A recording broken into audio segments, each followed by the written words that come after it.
Hardcore fishermen have started to shift their interest from sportfish boats to center consoles. Even some offshore charter captains have migrated to the trend and have gotten center consoles. Why is that? Well, there's some pros and cons to both.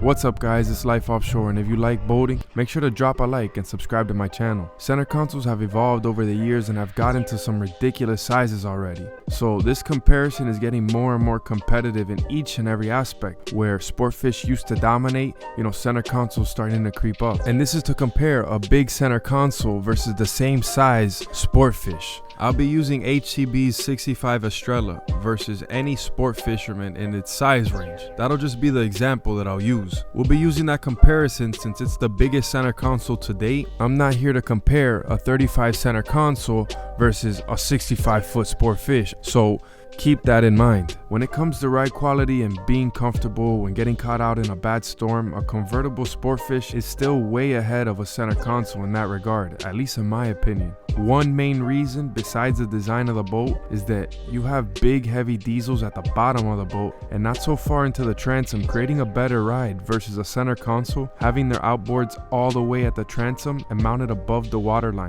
You have a lot of weight distributed so much differently. And also, having a heavier boat is better when it comes to plowing through waves. Now, let's talk about some pros for a center console. First, the open area to walk around isn't limited to the stern like it is on a sportfish. Second, is maintenance is easier due to outboards being much more convenient to work on than diesels crammed in a small engine room. Third is the big difference in speed. Some of these center consoles can hit speeds of above 70 miles an hour. If the day allows, you can cruise at 50 miles an hour on a 42 Freeman while you're doing 30 to 35 miles on a sport fish. The extra miles an hour that you have at your disposal, right at your fingertips with a center console, is something nice to have. And lastly, and I think this is a very big reason, is since everything is getting so close when it comes to size and all the pros that come along with a center console, and then you add to the fact that they're just much cheaper than sportfish, sometimes half the price when it comes to the same size boat. As far as exact numbers, when it comes to the price of these boats, a 65 HCB can be built for around $2.5 million, but they can go all the way up to $5 million. And a sportfish, you're not getting any under $5 million. That's just as base as it gets.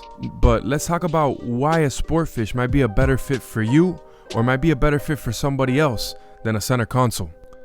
Number one, which we already talked about earlier in the video, is the ride quality. Number two is the fishability in the stern and how well it backs down into fish. Center consoles, the outboards are always in the way, and when it comes to backing down onto a fish, you can't really compare a center console and a sportfish. Number three is the amount of cabin space you get. A 65-foot sportfish can have 3 full staterooms and 3 full bathrooms. It's really like having an apartment. Versus the 65 center console only has 1 stateroom and 1 bathroom, and you really can't compare the interior space of the two. Those are some of the reasons why someone will sacrifice in paying more to buy a sportfish over a center console. To wrap up the comparison, if you enjoy having lots of party space and pull up to the sandbar to have a good time, cruise at high speeds, and you enjoy speed, from time to time you might want to sleep on your vessel and you don't mind being a little crammed in there, oh, and not to forget you want to save some money on sticker price as well, then a center console is for you. A 65 Estrella might be the right choice for you. If you're a hardcore offshore angler and you plan to do tournaments and trips that may require you to sleep several nights in a row on your vessel, then a sportfish would probably be the better choice for you. At the end of the day, everyone is different and everyone has different uses for different things. Let me know in the comments which you choose and why you would decide that. But that about wraps it up for this video. Till next time, you could catch me offshore.